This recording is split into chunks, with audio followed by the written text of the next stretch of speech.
Thank you, Mr. Speaker. I just want to make a comment in relation to your communication, Mr. Speaker.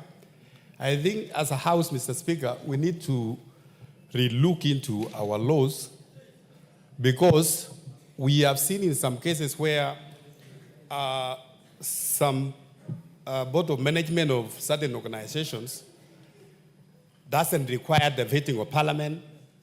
Some requires to be brought to Parliament.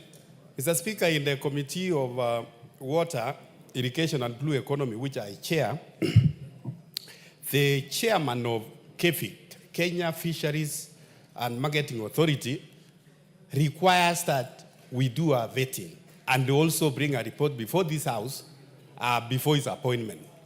And if you check also within the State Department of Fisheries, the other state corporations, it doesn't require the board or the chair to be vetted by Parliament.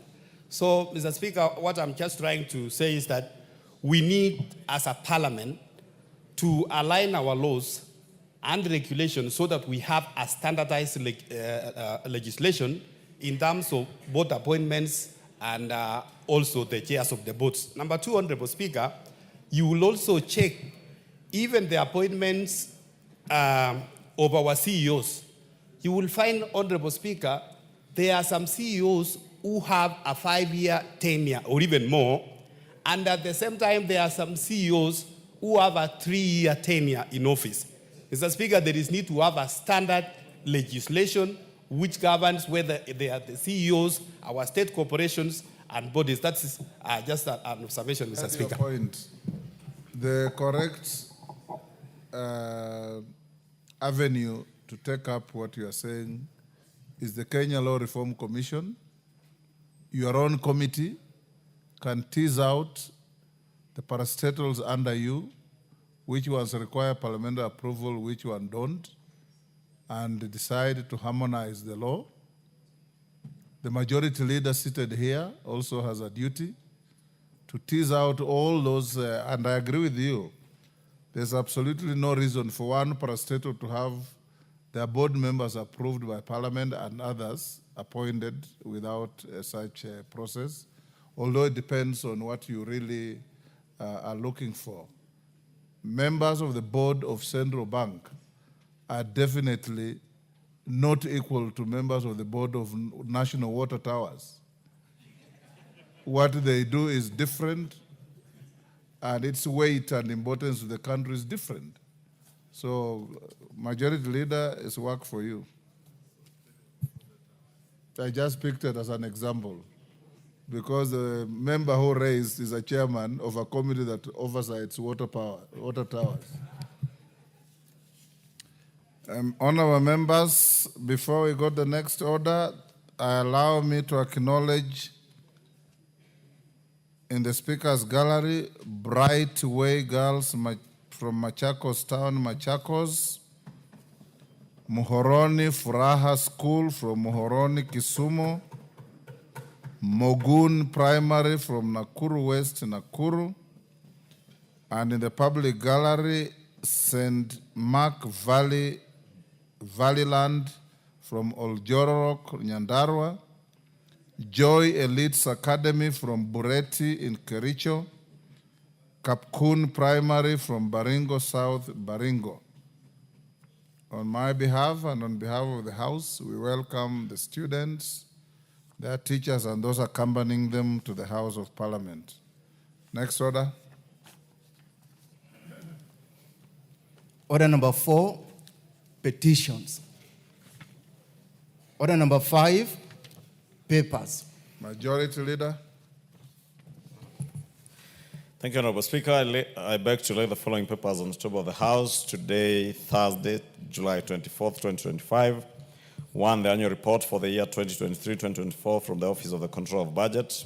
2, the Auditor General's report on management of on-lending activities in Kenya for July 2025. 3, Auditor General's summary report on political parties for the financial year 2023-2024. 4, the biannual report of the Commission on Administrative Justice for the period July to December 2024. 5, the exit report of the Registrar of Political Parties for August 2018 to June 2025 from the Office of the Registrar of Political Parties. 6, National Government Constituency Development Fund Board report for the third quarter of 2024-2025 financial year, 1st April 2025 to 30th June 2025. 7 is a price stability target and economic policy for from the National Treasury and Ministry of Economic Planning. 8 is the anti-corruption strategic guiding framework for Kenya justice sector for 2025 from the National Council on the Administration of Justice. 9 is the 34th biannual report of the Monetary Policy Committee, April 2025, from the National Treasury and Economic Planning. 10, reports of the Auditor General and financial statements of Heroes Technical and Vocational College for the years ended 30th June 2021, 2022, 2023, and 30th June 2024, and the certificates therein. 11 is report of the Auditor General and financial statements for the year ended 30th June 2023 and 30th June 2024, and the certificates therein. In respect of 1, Narok South Technical and Vocational College, and 2, Narok West Technical Training Institute. 12 is reports of the Auditor General and the financial statements for the year ended 30th June 2023, and the certificates therein in respect of 1, Baringo Technical College, and 2, Chapalungu Technical Training Institute. Thank you, Honorable Speaker. Thank you, Majority Leader. Chairperson, Departmental Committee on Environment, Forestry and Mining. Honorable Speaker, I beg to lay the following papers on the table of the House today, Thursday, 24th July 2025.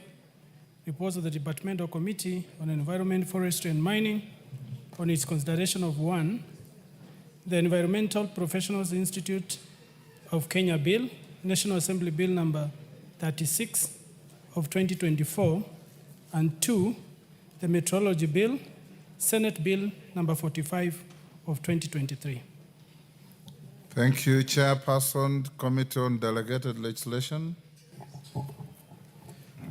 Thank you, Honorable Speaker. Honorable Speaker, I beg to lay the following paper on the table of the House. Today, Thursday, 24th July 2025.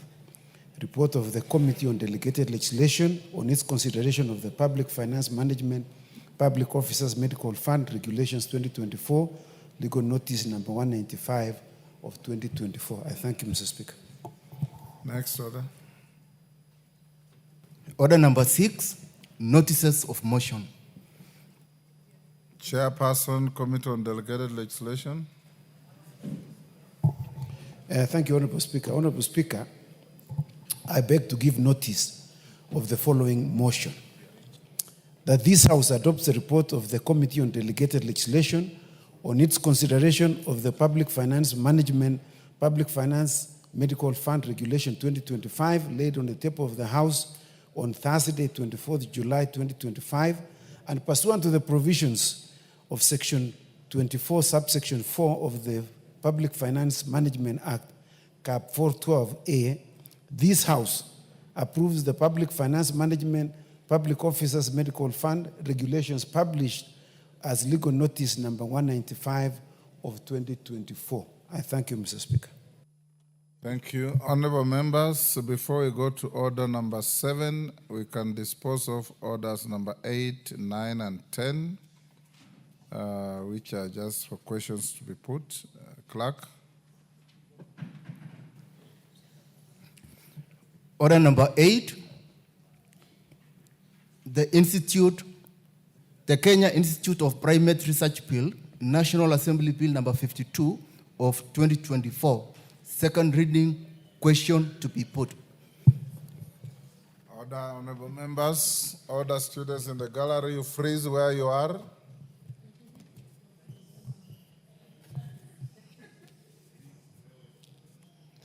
Honorable members, I now put the question at order number 8, which is that the Kenya Institute of Primate Research, National Assembly Bill number 52 of 2024, be now read a second time. As members of that opinion say aye. Aye. Will those of the contrary opinion say nay?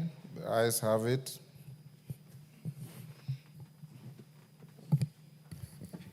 A bill for an act of parliament to make provision for the establishment, powers, and functions of the Kenya Institute of Primate Research to provide for the conduct of research using non-human primates and other experimental animals for improvement of human health in Kenya and for connected purposes.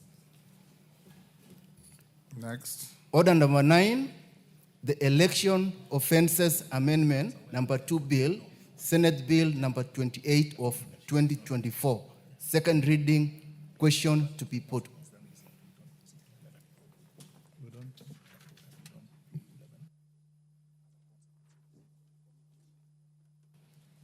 Take your seat, Kandia. Honorable members, I now put the question at order number 9, which is that the Election Offences Amendment number 2 Bill, Senate Bill number 28 of 2024 be now read a second time. As many as of that opinion say aye. As many as of the contrary opinion say nay. Nay. The nays have it. Next. A bill for an act of parliament to amend the Elections Offences Act. Order number 10.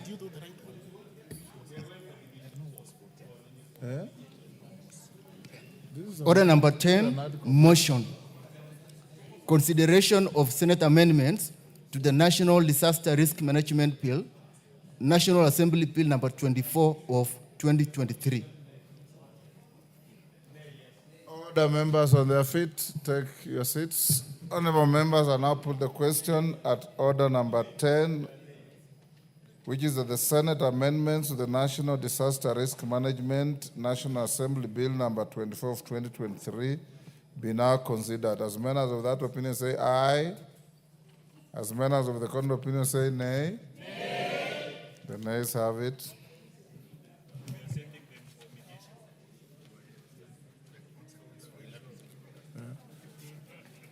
Members, consequent upon your vote on order number 10, order number 11 collapses. So when we reach order number 11, we skip it to go to order number 12. Let's go back to order number 7.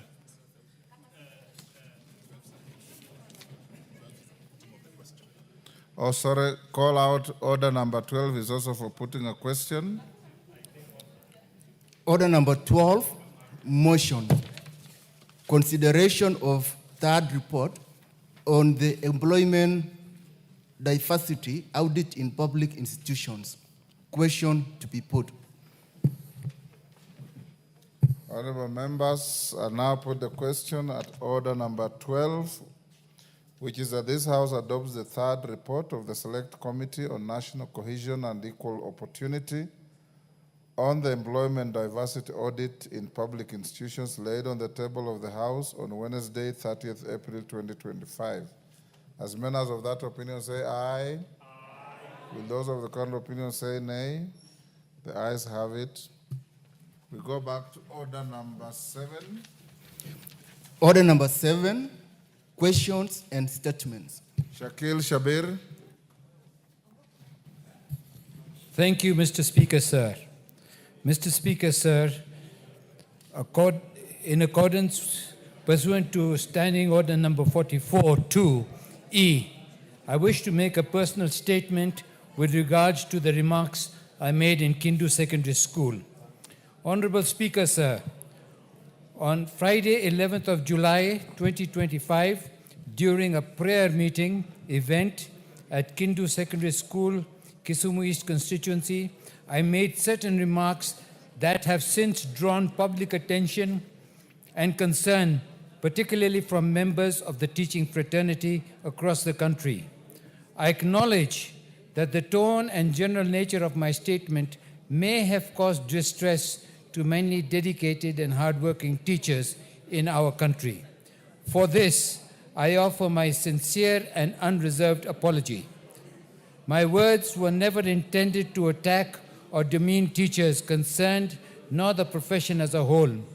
My frustrations were born out of the continual decline of the academic performance at Kindu Secondary School, where over 95% of the students have persistently scored the grade E.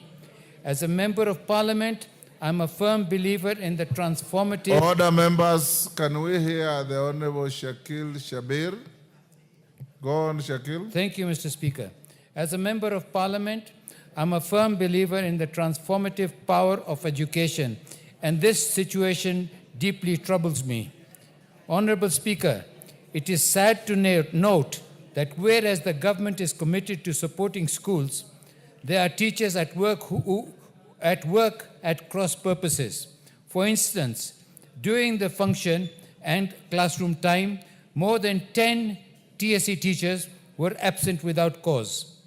This despite the fact that the government has invested heavily in school infrastructure and the teachers are reliably paid monthly salaries on time.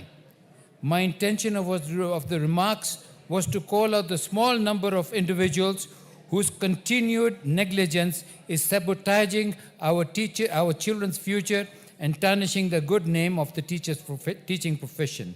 In conclusion, Honorable Speaker, sir, while regretting the trajectory in which the remarks were made, I call upon the Teacher Service Commission and the Ministry of Education to rein in on the teachers who are not committed to serve the community and the nation at large, and be more proactive in addressing similar situations that arise in good time. Thank you, Honorable Speaker, sir. Thank you, Honorable Shakil. Being a personal statement, nobody is allowed to comment. Majority Leader.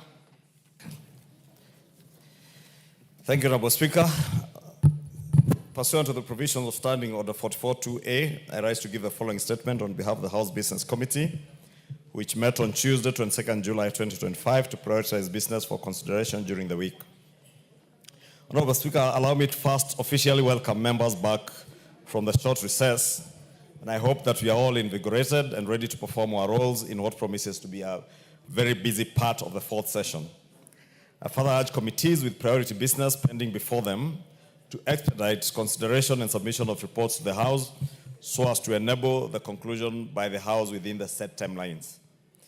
I also encourage committee chairpersons and members to be present in the House to prosecute various items of business concerning their respective committees. Honorable Speaker, with regards to business scheduled for Tuesday next week, the House is expected to consider the County Public Finance Laws Amendment Bill, Senate Bill number 39 of 2023, in Committee of the Whole House. Additional, Honorable Speaker, debate will be undertaken on the following motion should they not be concluded in the course of business this afternoon. 1, consideration of the reports on the examination of financial statements of selected state corporations. 2, consideration of second report of the Constitutional Implementation Oversight Committee on the status of implementation of the Constitution. 3, consideration of the 6th report of the Decentralized Funds Accounts Committee on the financial statements for the NGCDF accounts for 3 constituencies. And 4, consideration of comprehensive economic partnership agreement between the Republic of Kenya and the United Arab Emirates. Honorable Speaker, in accordance with the provisions of Standing Order 42A, 5 and 6, I wish to inform the House that the Cabinet Secretary for the Interior and National Administration, the Honorable Kipchumba Murkomen, is scheduled to appear before the House on the afternoon of Wednesday, 30th July 2025 to answer to the following questions. Question number 063 of 2025 by the member for Rarieda, Honorable Otiende Amolo, regarding the reasons why peaceful demonstrators protesting against the killing of Mr. Albert Ojwang on Tuesday, 17 June 2025, were prevented from exercising their constitutional guaranteed right to peaceful assembly. 2, question 064 of 2025 by the member for Nairobi County, Honorable Esther Passaris, MP, regarding non-implementation of body-worn cameras for all police officers involved in arrests, interrogations, and custodial transfer of suspects. 3, question number 065 of 2025 by the member for Suba North, Honorable Millie Odhiambo Mabona, MP, regarding details on the number of people who have died in police custody in the last 5 months and reasons for their death in custody. 4, question 066 of 2025 by the member for Seme, the Honorable Dr. James Nikal, MP, regarding psychological and mental health assessments undertaken by the National Police Service Commission during the recruitment of police officers. 5, question number 067 of 2025 by the member for Kathiani, Honorable Robert Mbui, CBS MP, regarding the status of drug and substance abuse in the coastal region and measures put in place by the ministry to combat drug and substance abuse across the country. 6, question number 068 of 2025 by the member for Mombasa County, the Honorable Zamzam Mohammed MP, regarding circumstances under which Mr. Hassan Wasionga Ismail of ID number 39226153 was denied national identification card for over 4 years and his subsequent arrest for charges linked to an identification card he had never collected. And 7, question number 069 of 2025 by the member for Molo, the Honorable Kimani Kuria, CBS MP, regarding the state of security in the country and steps being taken by the ministry to avert deaths and destruction of property during demonstrations. Finally, Honorable Speaker, the House Business Committee will reconvene again on Tuesday, 29th July 2025, to schedule business for the rest of that week. I now wish to lay this statement on the table of the House. Thank you. Thank you, Majority Leader. Requests for statements. Yes, Ondo. What's your point of order? Direct to the Majority Leader. Honorable Speaker, there are quite a number of questions directed, statements and questions directed to the Cabinet Secretary for Treasury, some dating as far as February this year. I don't know when he intends to prioritize or invite the Cabinet Secretary so he can come and respond to those and other emerging issues. Thank you, Honorable Speaker. Majority Leader. Thank you, Honorable Speaker. The Cabinet Secretary for the National Treasury and the Cabinet Secretary for Education are scheduled to appear next after the CS Interior. Okay. Your concern is addressed. Adan Kainan. Request for statement to agriculture and livestock. Statement dropped. Protas Akuja. Request to education. Thank you, Honorable Speaker. Honorable Speaker, I rise to request for a statement regarding the recruitment process for the position of Deputy Principal at Turkana University College. Honorable Speaker, pursuant to provision of Standing Order 44.2c, I wish to request for a statement from the chairperson of the Departmental Committee on Education regarding the recruitment process for the position of the Deputy Principal, Academic and Student Affairs at the Turkana University College. Honorable Speaker, on 28th February 2023, the Public Service Commission advertised a position for the position of the Deputy Principal, Academic and Student Affairs at Turkana University College. Subsequently, on 14th February 2025, the Commission published a report containing 19 shortlisted applicants, including the name of Professor Michael Okuruka Napo. The report indicated that the interviews will be conducted on 21st February 2025. However, on the day of the scheduled interviews, Professor Napo received a notification that the interviews had been postponed and will be conducted at a later date. Despite the communication, the Commission proceeded to conduct interviews without informing Professor Napo nor affording him the opportunity to participate in the interview. The Commission thereafter submitted a report to the Turkana University College Council pursuant to provision of the Section 35(1)(v) of the Universities Act, Cap 210, forwarding names for consideration for appointment. The process, as undertaken by the Commission, raises serious concern on equity and fairness in the recruitment of the Deputy Principal at Turkana University College. Honorable Speaker, it is against this background that I request for a statement from the chairperson of the Departmental Committee on Education on the following. a report on the circumstances under which certain shortlisted candidates, including Professor Michael Okuruka Napo, were excluded by the Public Service Commission from the interview process, and whether the Cabinet Secretary for Education was consulted as required under Section 35 of the University Act, Cap 210. 2, immediate steps the Ministry of Education intends to take to review the recruitment process and ensure that all shortlisted candidates are afforded a fair and equal opportunity to be considered.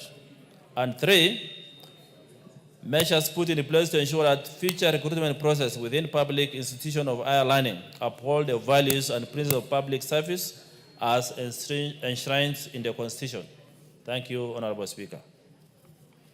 Thank you, Honorable Akuja. Education, Chairman. Taitumu. You're standing in for your chairman? Bring a response in 2 weeks. 2 weeks? Yes. Give him the mic to go on. I'm saying that in 2 weeks' time we will be able to bring the report. Thank you. Akuja, what is it?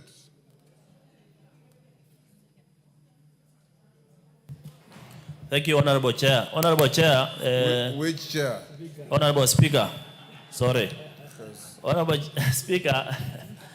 The Departmental Committee on Education, there is a question asked last year, up to this date. That particular response has not been brought, and they mentioned 2 weeks. So there is laxity in this particular department. So I'm not very sure whether that response will be brought. In 2 weeks, you bring the response Mr. to Speaker, the statement requested now and the pending one. But Mr. Speaker, I believe questions that were raised 2 years ago have already lapsed. The time lapsed, but I believe we can provide Akuja, answers. if it is, you say you requested when? He is saying 1 year ago. That is what he is saying. Is that so, Akuja? Honorable Speaker, I requested a statement in December last year. Hiyo ilikufa. But because they take a lot of time to respond to this and they say 2 weeks and it takes now forever. will not allow it, but you can go to the table office and resurrect your statement. Okay, thank you. Owen Bayer. Owen Bayer. Statement dropped. Musa Sirma. Yes, Hillary. Thank you, Are Mr. you purporting to present the statement? On behalf of Honorable Musa Sirma. Where is the written authority? He's just gotten stuck in You traffic. cannot be instructed on phone. The member who has requested for a statement must write to the speaker, and the speaker must approve that you be a legitimate proxy. So, now you are an impositor. but because of the urgency, Mr. Speaker, you can. I won't allow you. There's no exception to the rule. Thank you. Yes. If Musa Sirma arrives before we finish statement time, we will allow him. Mashua Waithaka. Yes, go ahead.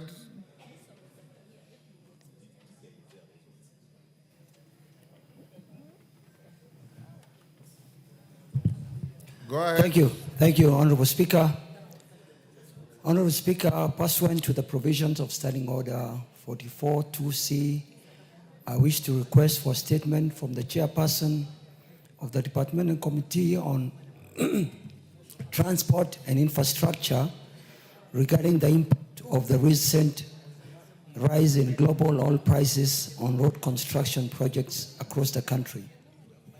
Honorable Speaker, every financial year, the National Assembly appropriates funds towards the development, maintenance, and expansion of road infrastructure to enhance access to essential services across the country and support economic development. A key component used in road construction is bitumen, a petroleum-based product derived from crude oil. Notably, as of the 23rd June 2025, global crude oil prices had steadily risen, largely attributed to the escalating tensions in the Middle East. This has raised serious concerns about disruptions in global oil supply chains, which in turn has contributed to the rising cost of oil. There is a growing concern that these developments might adversely affect the timing implementation of ongoing and planned road construction projects in the country. This could lead to the lack of achievement of national development goals, hinder mobility, and limit access to critical services such as healthcare and education. Honorable Speaker, it's against this background that I request for a statement from the chairperson of the Departmental Committee on Transport and Infrastructure on the following. 1, a report on the extent to which rising oil prices may impact road construction projects in the country, and 2, immediate and long-term measures being taken by the Ministry of Roads and Transport to cushion road infrastructure projects from the effects of increased oil prices. I thank you, Honorable Speaker. Thank you, Mashua. Chair, Transport. Thank you, Honorable Speaker. GK. We'll respond in 2 weeks. 2 weeks, thank you. Honorable Zamzam Mohammed, Mombasa County. Honorable Speaker, pursuant to the provision of Standing Order 44.2c, I raised request for the statement from Chairperson of the Departmental Committee on Transport and Infrastructure regarding the safety of ferries operated by the Kenya Ferry Services. Honorable Speaker, ferry services are key lifetime for coastal residents as their significance goes beyond mere transportation. They serve as essential component of the region's infrastructure, facilitating economic development and promoting social integration. Thousands of Kenyans rely on ferry services daily to cross the Likoni and Mtongwe channels. However, in recent years, the state of these ferry services, particularly at the Likoni and Mtongwe channels, has declined significantly. This deterioration has led to increasing safety concerns, which members of the public consistently raising alarm on the poor condition of vessels, inadequate safety equipment, and frequent services disruptions. Honorable Speaker, following the Mtongwe ferry tragedy of 1994, an incident that claimed the lives of 270 people, the government pledged to address the systematic issues that led to their disaster. Unfortunately, those commitments remain largely unfulfilled. The deterioration of ferry operations at the Likoni and Mtongwe channel continues to pose a serious risk to the lives of Kenyans. Honorable Speaker, it is against this background that I request for a statement from the chairperson of the Departmental Committee on Transport and Infrastructure on the following. 1, a report on the current operational status of the ferries in use at Likoni and Mtongwe channels, including the safety audit reports conducted in the last 12 months. 2, the immediate measures the Ministry of Roads and Transport has undertaken to address the current state of ferry services at Likoni and Mtongwe crossings. 3, an explanation on why the new emergency and safety equipment, including life jackets, life buoys, and all other essential tools ordered by the government, have not yet been delivered or commissioned, and indicate when they shall be deployed at the ferry terminals. And 4, the steps taken by the ministry to ensure modernization of ferry services and construction of alternative crossings to decongest and ensure safety of persons using the Likoni and Mtongwe ferry crossings. I thank you, Honorable Speaker. Thank you. Amazamzam, Chair, Transport, GK. We will avail the response in 2 weeks, Honorable Speaker. 2 weeks, that's all right. You'll bring the response in 2 weeks. Kainan, I had dropped to your statement, but now that you are here, I can exercise the discretion to restate it. Go ahead.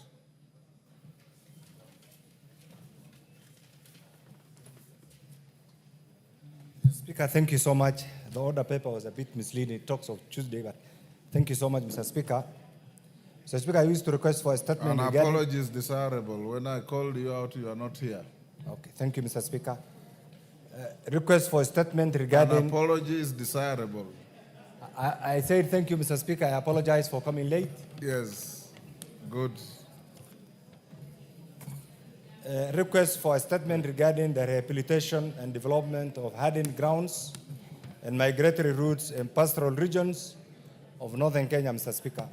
Honorable Speaker, pursuant to the provision of Standing Order 44-2C, I rise to request for a statement from the chairperson of the Departmental Committee on Agriculture and Livestock regarding the protection, rehabilitation, and development of hardened grounds and migratory routes in pastoral regions of northern Kenya. Mr. Speaker, sir, pastoralism is not merely a cultural heritage, but a critical economic mainstay that sustains millions of livelihoods, particularly in northern Kenya communities. Despite being the economic mainstay, Mr. Speaker, pastoral communities face significant challenges, including unregulated encroachment on private or community land, inadequate infrastructure, limited land for agricultural expansion, and response-based conflicts. Mr. Speaker, these issues are fragmenting grazing systems and blocking migratory paths, thereby undermining food security, disrupting livelihoods, and exacerbating inter-community tensions in the region, Mr. Speaker. Honorable Speaker, the survival and productivity of pastoralism in northern Kenya region depends heavily on secure access to grazing lands and well-established livestock migratory routes. These routes allow seasonal movements of herds in search of pasture and water and play a crucial role in promoting sustainable rangeland management by enabling rational grazing, preventing overgrazing, and reducing degradation of pasture lands. The routes also facilitate structured access to pasture during dry season, thereby reducing livestock mortality. Honorable Speaker, it's against this background that I request for a statement from the chairperson of the Departmental Committee on Agriculture and Livestock on the following. The measures being taken by the Ministry of Agriculture and Livestock Development to identify, geomap, and gazette traditional migratory routes, communal hiding grounds, and pastoral zones in northern Kenya. These used to be there during the colonial time and used to do very well. Secondly, Mr. Speaker, the interventions being made by the ministry in collaboration with the county governments and relevant water agencies to rehabilitate degraded grazing zones and livestock holding grounds, improve water infrastructure such as water pans and kiosks along key livestock migratory routes. Three, Mr. Speaker, the mechanisms put in place to mitigate and resolve inter-community conflicts over grazing access lands, including strategies to ensure that traditional livestock corridors remain demarcated, accessible, and safe for seasonal pastoral movements, especially in border regions and non-conflict hotspots. Four, Mr. Speaker, the plans put in place to integrate the protection and development of migratory routes and communal grazing lands into the National Spatial Plan and County Integrated Development Plans, CIDPs, particularly within arid and semi-arid lands, with a view to securing pastoral livelihoods and promoting sustainable resource management. And finally, Mr. Speaker, an indication of whether the government has allocated funding or established partnerships with regional bodies such as the Intergovernmental Authority on Development to establish critical pastoral infrastructure such as fodder reserves, feedlots, livestock holding grounds, veterinary health outposts, and conflict early warning systems along key migratory routes. I thank you, Honorable Speaker. Thank you, Chair Agriculture.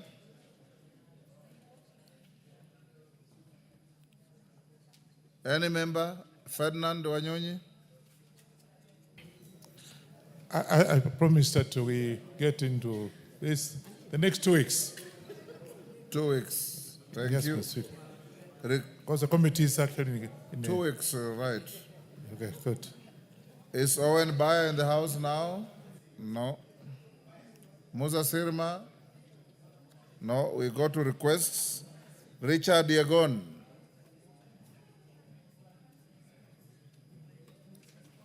You look surprised.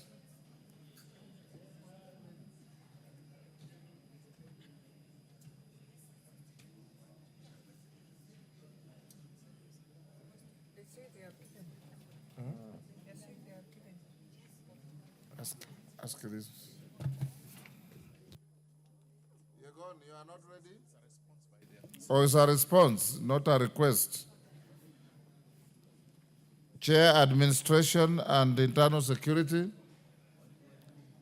I am aware that Honorable Tongoyo is hosting His Excellency the President in Narok, and he actually sent me a message that we put off your response to.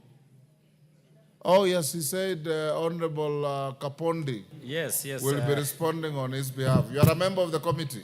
Yeah, correct, Mr. Speaker. Go ahead, Honorable Kapondi. Yeah, Mr. Speaker, I have a statement regarding the murder of Mr. Wesley Kipkemoi Bet in Mau. Honorable Speaker, the Member of Parliament for Bomet East constituency, Honorable Richard Yagon, requested a statement regarding the death of Mr. Wesley Kipkemoi Bet in Mau Forest along Bomet Nakuru Road on 30th of March 2025. The Honorable Member requested to be informed, 1, steps taken by the government on the matter of the murder of Mr. Wesley Kipkemoi on 26 March 2015 to investigate the case. Second, the progress of investigation in the circumstances surrounding Mr. Wesley Kipkemoi's disappearance and abandonment of his vehicle in Mau Forest, and whether forensic analysis was conducted on the scene. 3, a report on the whereabouts of Ms. Jacqueline Chepkurui as a person of interest identified by the family of Mr. Wesley as a key suspect in the matter, and the findings of the police on the connection, if any, with the disappearance and subsequent death of Mr. Wesley Kipkemoi. 4, whether Mau Forest remains a safe route for travelers and what security measures are being implemented to enable safety of road users. And 5th, measures in place to support families of missing persons during investigations, including coordination between different police stations and the role of forensic technology in identifying the tracking movements of potential suspects. I state as follows. 1, steps taken by government on the matter of the murder of Mr. Wesley Kipkemoi on 26 March 2015 to investigate the case. Honorable Speaker, on 30th March 2025 at approximately 1540 hours, Joylyn Maritime, aged 29 years, reported an incident of robbery with violence at Tagich Police Station, documented under OB number 7/30/3/2025. According to her statement, she had boarded a motor vehicle registration number KCM 802B, a Toyota Probox, in Silibwet, Bomet County, bound for Kiptagich. Upon reaching a section of Mau Forest, the driver, identity unknown at the time, stupidly pulled her out and began to strangle her. In fear for her life, she surrendered her purse containing Kenya shillings 4,700, a Vivo phone worth Kenya shillings 28,000, and personal documents. Despite complying, the driver continued to strangle her and attempted to sexually assault her in the forest. Her screams attracted a passing border rider and his pillion passenger, who intervened and rescued her. The driver fled into the forest. The rescuers and the victim deflated the vehicle tires to immobilize it and reported the matter at Tagich Police Station. Police officers led by the Officer Commanding Station, OCS, visited the scene and found the vehicle stuck in the mud and stagnant water off the Bomet-Kiptagich Road. The vehicle was processed and towed to the station. The victim was taken to Kiptagich Health Center, treated for injuries sustained during the assault and later discharged. On April 1st, 2025, following the driver's disappearance, his family members and members of the public initiated a search within the Mau forest. They discovered the lifeless body of a middle-aged man lying on his back beneath a tree. A rope with a knot was found hanging from the tree just above the body. Police officers were notified and reported promptly. Upon examination, the body had visible strangulation marks around the neck and fresh head injuries.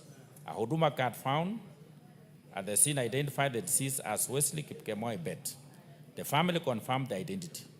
Personal effects recovered from the deceased included Kenya shillings 2,850 in cash, a motor vehicle ignition key, and a badge of assorted keys.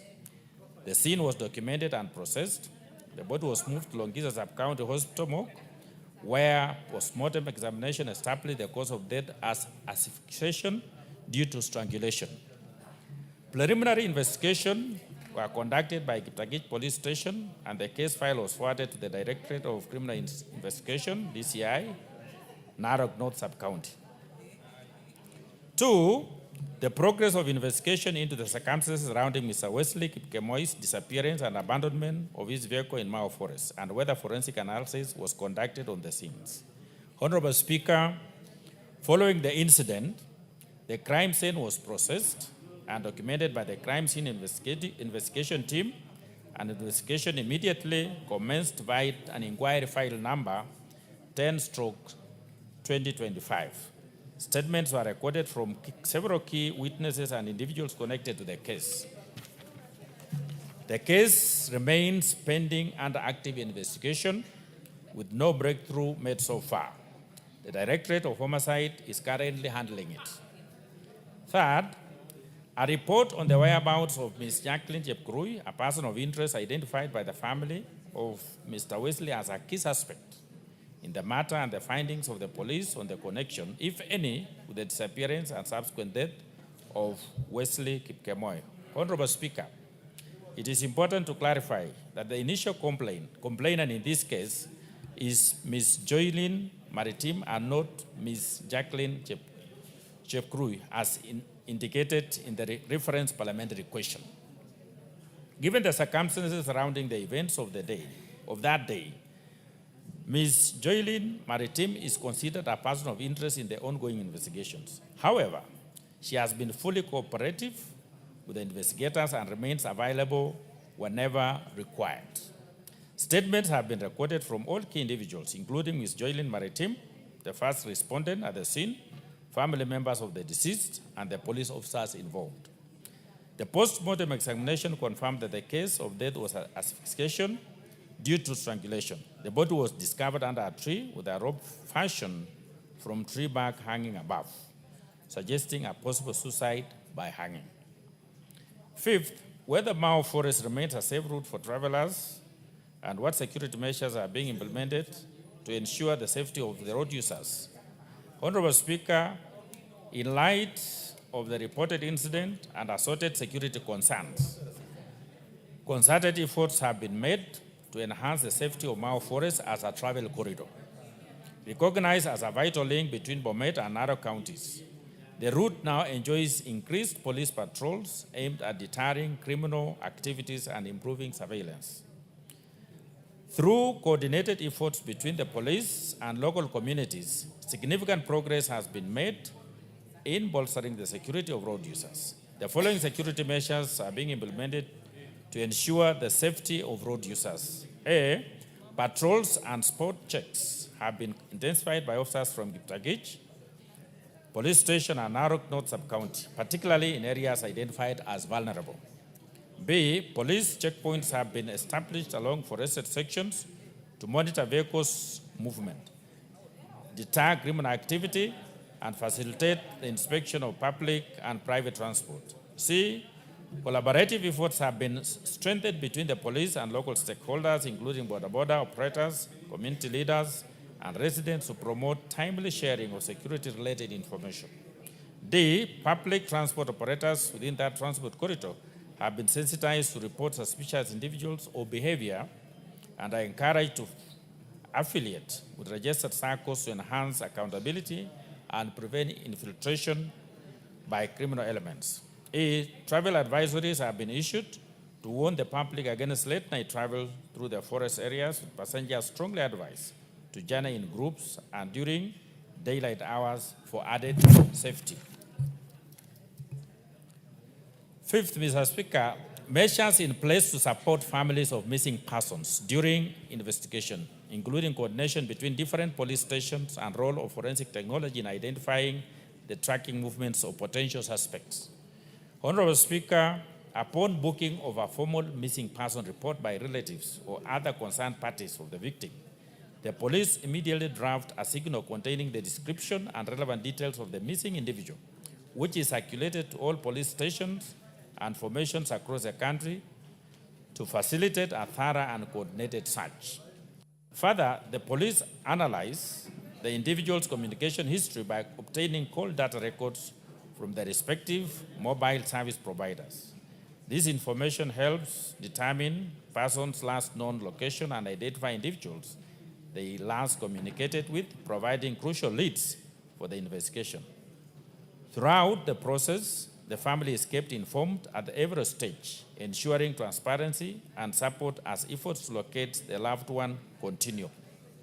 Honorable Speaker, I submit. Yegon, are you satisfied with the answer? Thank you, Mr. Speaker, and thank you for the response from the Security Committee. Mr. Speaker, I fail to understand the findings of the committee because they have not even mentioned the name of the two border guys who were found, who was alleged to have gone and rescued the lady. And again, Mr. Speaker, it was alleged that 4,700 shillings were stolen from the lady or from the victim, the alleged lady who were accompanying the deceased. And upon searching the deceased, when he was found, 2,850 shillings was found in his pockets. And mark you, Mr. Speaker, this gentleman never went anywhere. It just some few meters away from where the vehicle was found. And the police are mentioning again about a different name. One Joylene Maritime. And since I also try to get to know the information because the people, the members from my constituency went to search for this gentleman who was found dead. I understand they got an identity card for one lady called Jacqueline Jepkirui. So I don't know where this Joylene Maritime came from. So, Mr. Speaker, I think I need further serious clarification because the family is going through a lot of problems and they want to know the real, what really went through, what happened really until their kin passed on. Thank you, Mr. Speaker. Honorable Kapondi, do you have any response to that? Yeah, Mr. Speaker, I think it is very clear to our colleague that the case is still active. So any information that he may have can still be channeled to the DCI in Kiptagich because the file is still open. So it is not yet concluded. So the honorable colleague should just be patient. You will have a very conclusive answer later. Thank you. Honorable members, before we go to the next, in the speaker's gallery, I acknowledge Mohoroni Furaha, I believe it's a school, Mohoroni Kisumu, Ol Pusimoru Secondary School from Narok North, Narok. In the public gallery, AIC Academy from Baringo North, Baringo. Ilengi Secondary School from Kitui South, Kitui. Saverian JSS from Kisumu Central, Kisumu. Kakululo Primary and JSS from Mwingi West, Mwingi. On my behalf and on behalf of the House, we welcome the students and their teachers and those accompanying them to the House of Parliament. Next, a request by Julius Taitumu. Is Julius in the house? Yes, Julius. I'm told if Obara is responding. Orero from Committee of Education. Orero, you have authority from your chairman. So both of you are saying yes. Is it if Orero? Go ahead, Honorable Orero.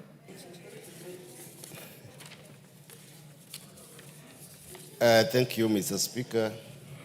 This is a response to statement by Julius Taitumu on promotion of teachers. It is a report by the TSC detailing the number of teachers per county, names, TSC numbers of teachers promoted per county, and the promotional cadre for each teacher, and the school where each teacher is stationed. The Commission is competitively promoted 25,252 teachers during the financial year 2024-2025.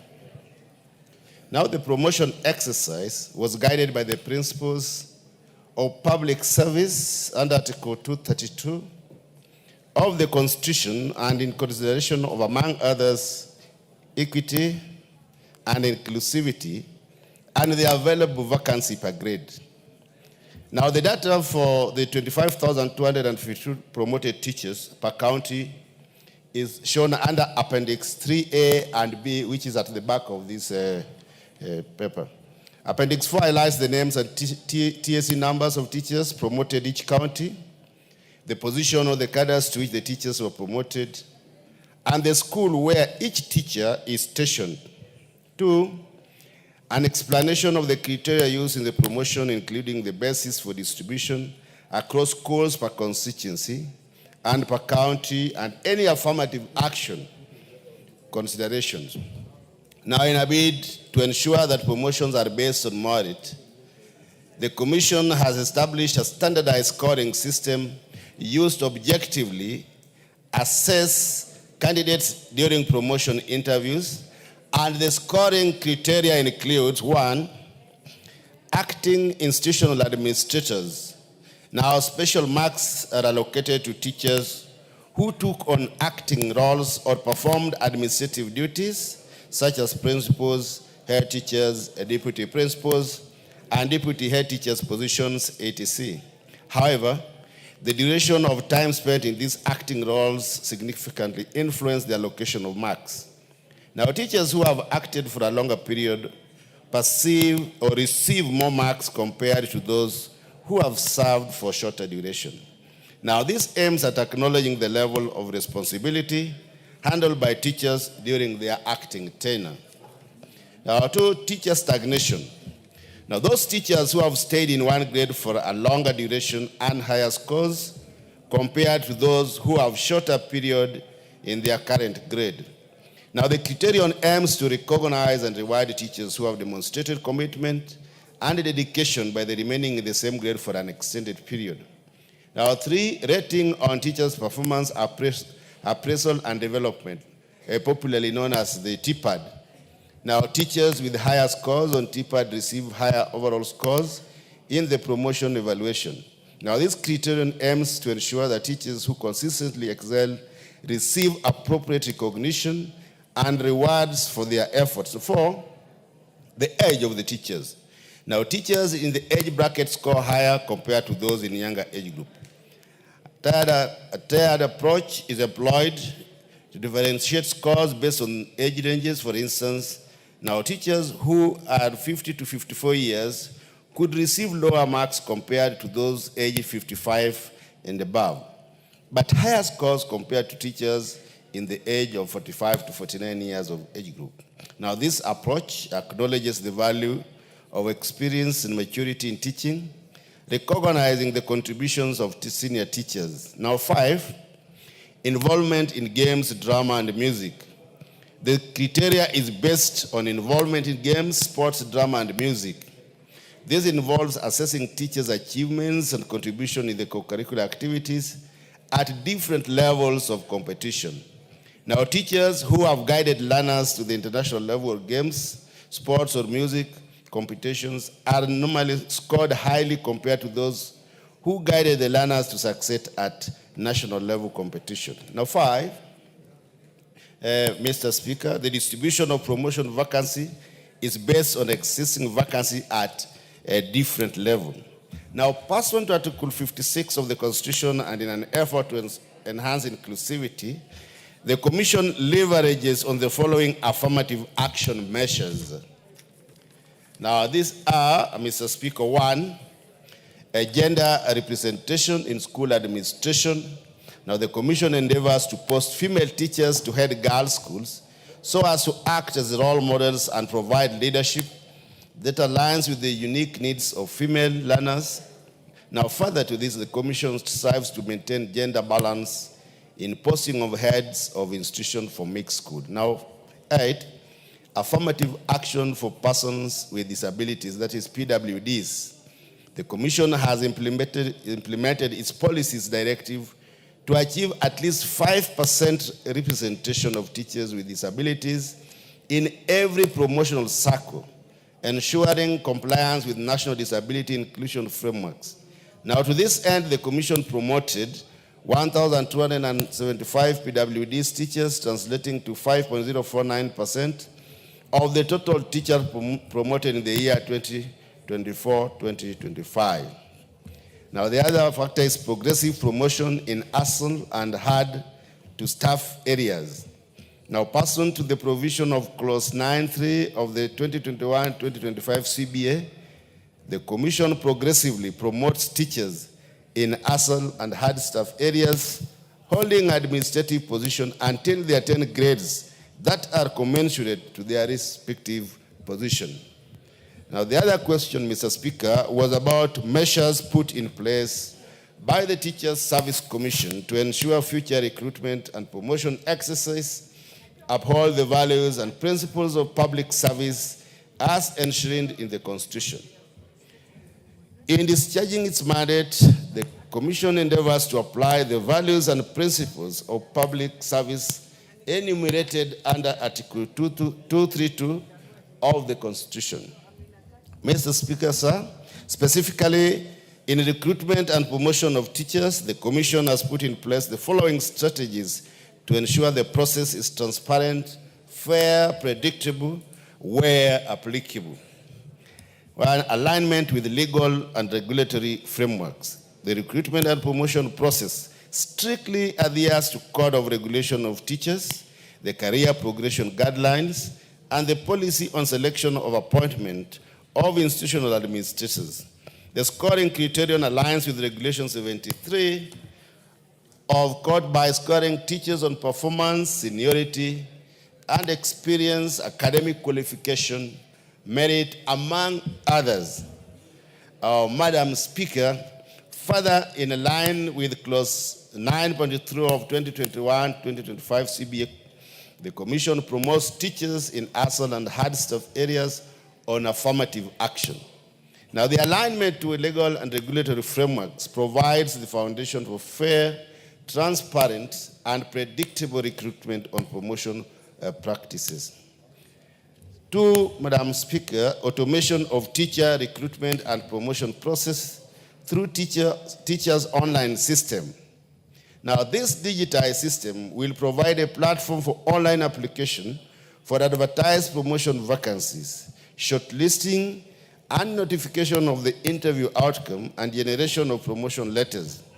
Now, automation of this process not only eliminates human error, but also enables the teachers to track the status of the application in real time, thus fostering transparency and fairness in the promotion process. Number 3, Madam Speaker, development and use of standardized evaluation criteria.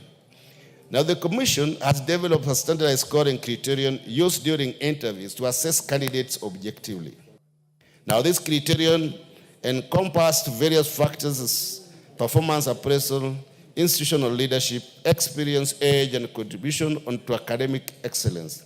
Now, this vigorous evaluation process is designed to prioritize meritocracy, ensuring fairness and consistency, while minimizing potential favoritism and biasness.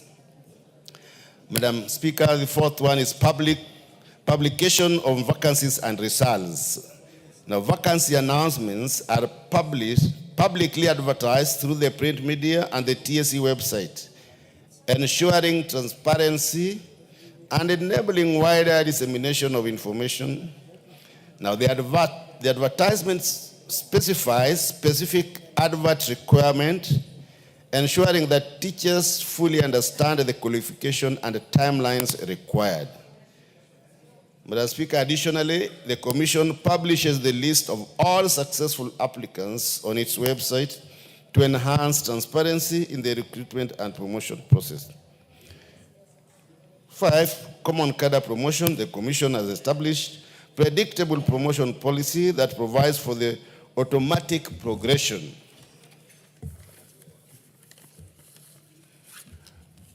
Automatic progression of teachers serving in common cadre grades without the need for competitive interviews.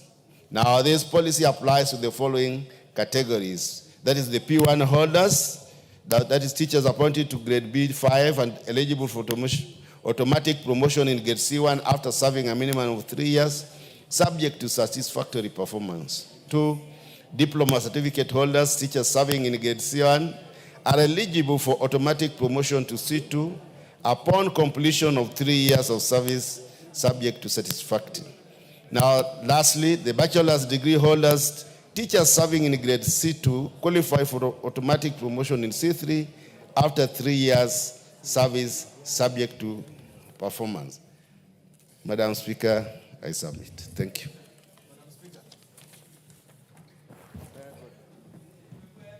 Yes, Honorable Sunkuli, what do you want to say? Oh, sorry, the one out there. It's okay, Honorable Sunkuli can proceed because he got my attention first. We'll come to you. Madam Speaker, my attention is really on these promotions of from C1, from C2 to C3 to C4. And I'm wondering, because this is affecting us, especially in Transmara. Because when you look at it, there are no head teachers who can come from Transmara because the promotions are not happening. So we are importing teachers from outside to come and head our schools because of these promotions that are lacked. Can the committee consider doing action, affirmative action, so that these other people can also benefit and be promoted to C4, from C4 to D2?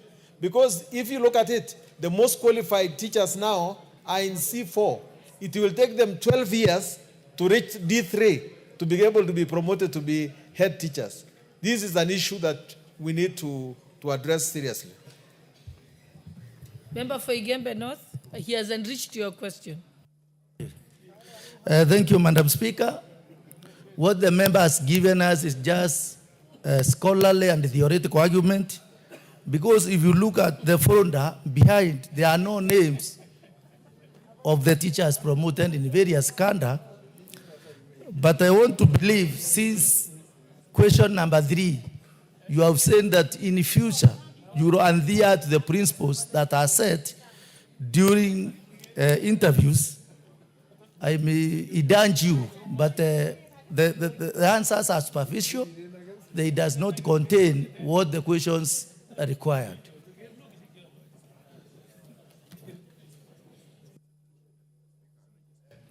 Do you want to say something, Mwalimu? Okay. Daktari, it is Mwalimu, not Daktari. Thank you, Madam Speaker. One thing which is clear is that the person who asked for this is also from Education Committee.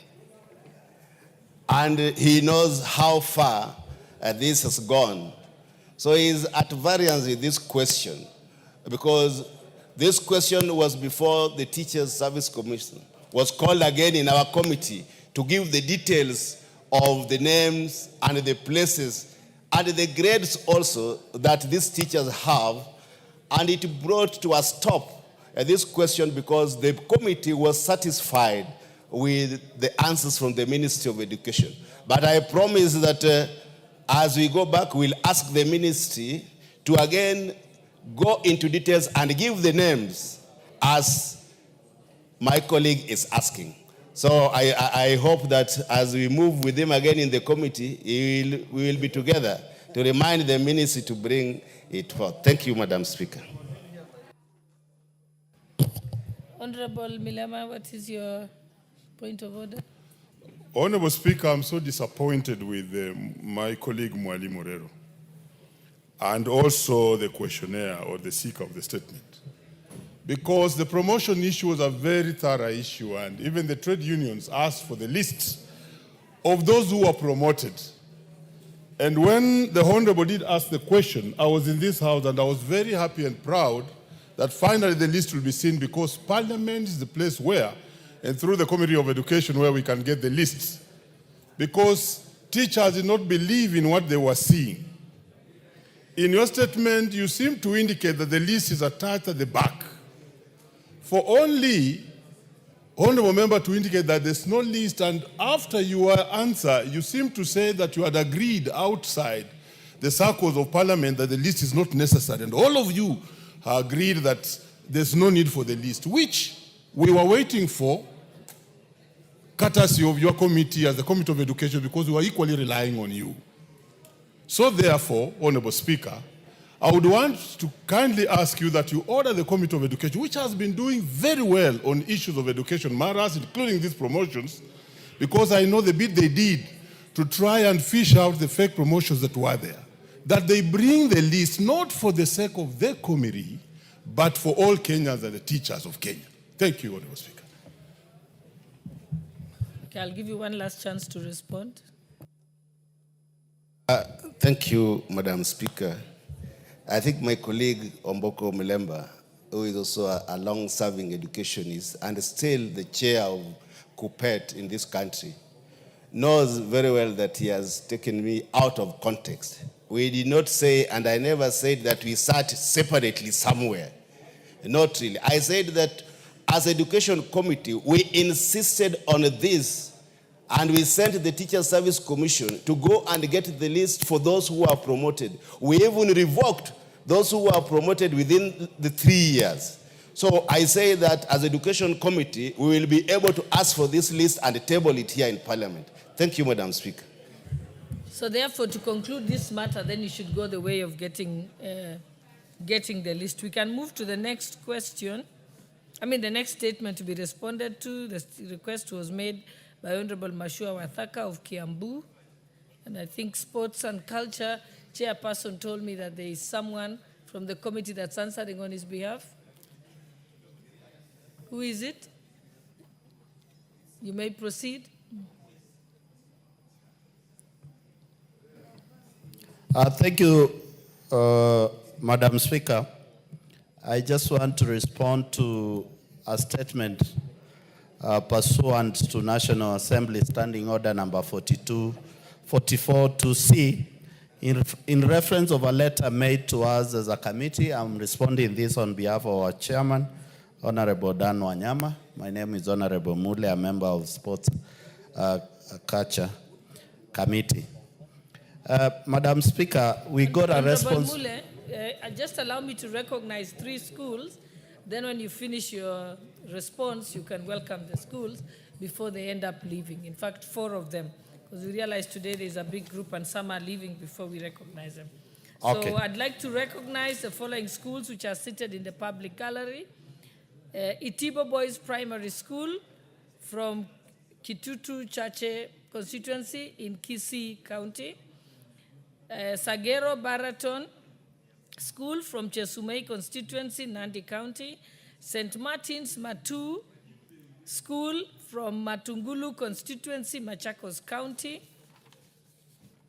And seated in the speaker's gallery is Malezi Bora Academy School from Kajiado North Constituency, Kajiado County, Don Bosco Boys School from Bomachoge Chache constituency in Kisii County. You may proceed, Honorable Muller, and then you'll welcome these schools on our behalf. Thank you, Madam Speaker. First and foremost, I want to welcome the young generation to this august house. I want to encourage the young people to take their education seriously. I know on the gallery is one of my schools which we support, Matu Secondary School from Matungulu constituency.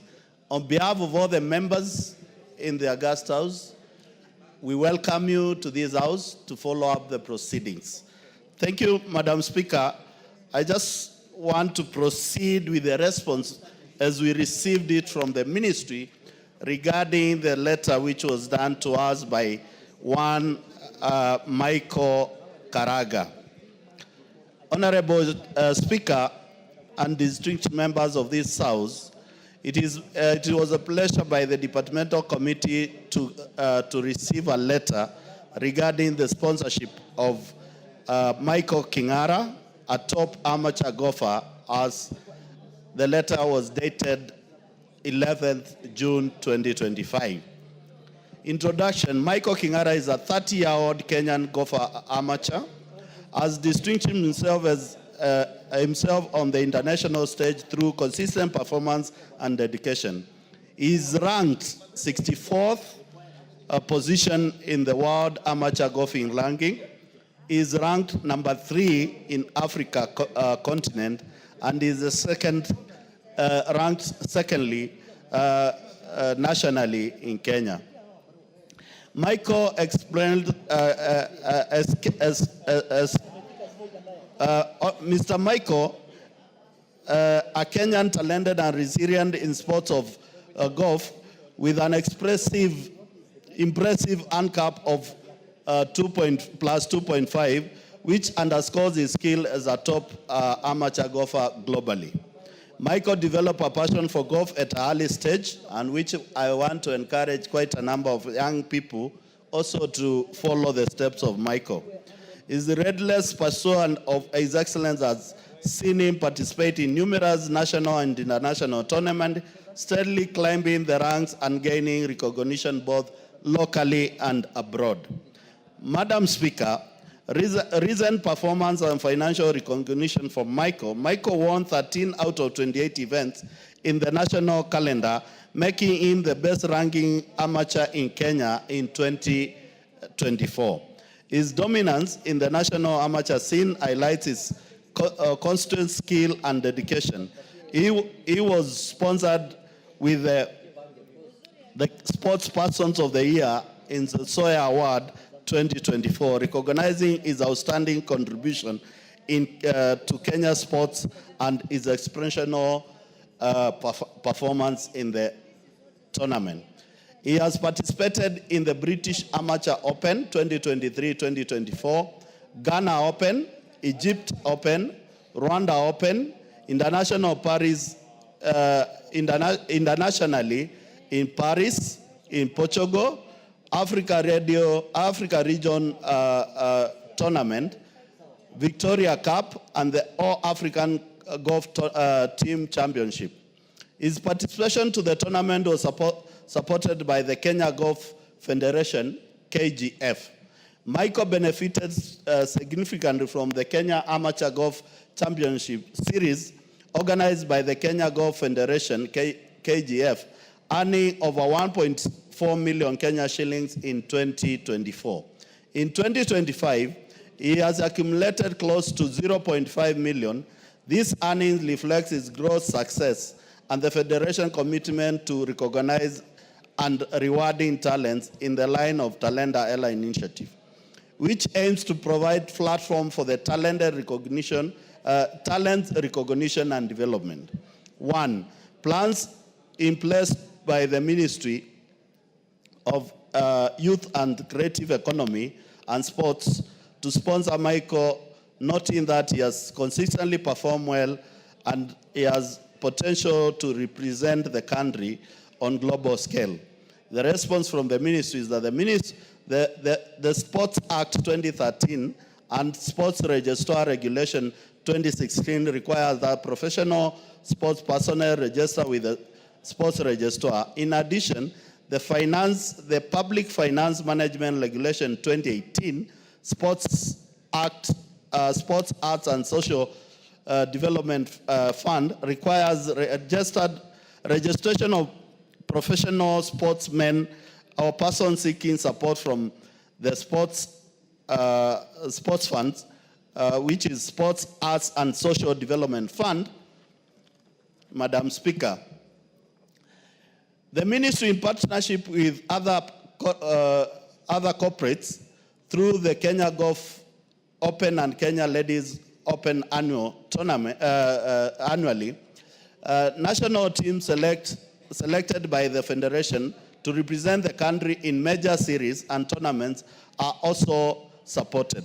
This includes all the African Golf Championship, African Zone 5 Championship, among others. Michael has benefited as a member of the national golf team supported by the Ministry of Sports. In view of this, Ministry confirms that through the State Department of Sports and Kenya Golf Federation, the government has been a cornerstone of Michael development, offering comprehensive support that encompasses training, international exposure, and financial backing.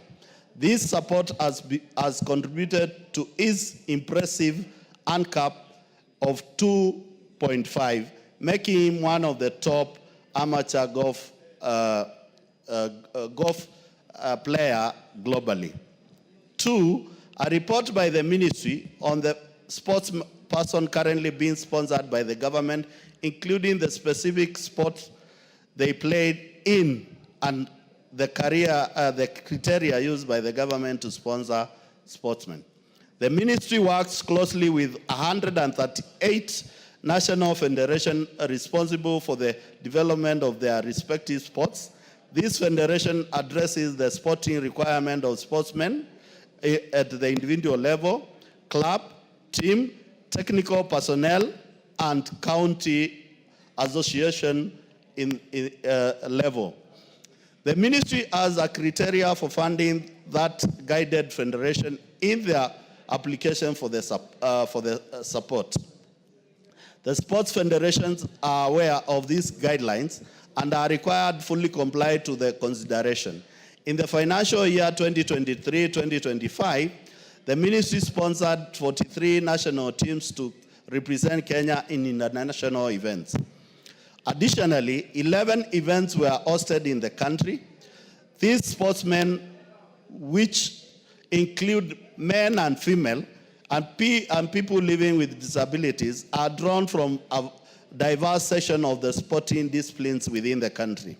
The criteria used for consideration of funding requested include compliance with the Sports Act 2013 and the Sports Registrar Regulation 2016, compliance with the Public Finance Management Sports Act and Sports and Social Development Fund Regulation 2018, provision of calendar of activities 6 months before the start of the financial year, proof of strategic plan, declaration of other source of income, confirmation of invitation to international events, contribution of the events to Kenya ranking sporting activities.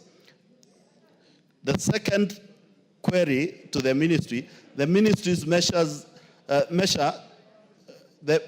measures the ministry has put in place to sponsor sportsmen in the country who have shown promise in the various categories. Madam Speaker, the ministry would wish to respond as follows. The State Department mandate and programs aims at promoting talent through identified nurturing and development to ensure that athletes earn from their talent. Talent camps organized during school holidays by the Kenya Academy of Sports in partnership with the Sports Federation is one of the key programs that contributed to the promotion of these talents, which includes the one we are talking about, Madam Speaker. It is important to note that the support to the sports person is done through their requirement of sports person at the individual level, clubs or teams or technical personnel or county sports association. The government wishes to support the upcoming talents, but due to resource constraints, it is not possible. The ministry encouraged the leadership of Sports Federation to encourage corporates and other partners to support promising talents like Michael. In conclusion, the ministry, in partnership with the Kenya Golf Federation, is committed to support the hosting of tournament and the national golf team to nurture and develop the tournament talent, to develop the golf talent, to only nurture and develop the talents, but also to accord opportunities for the golfers to earn from their talent. Thank you, Madam Speaker. Signed as a response by Honorable Sam Vuria, Cabinet Secretary Sports. Honorable Member for Kiambu. Thank you, Madam Speaker. I've heard the response from the Honorable Member representing the Chairman of Sports.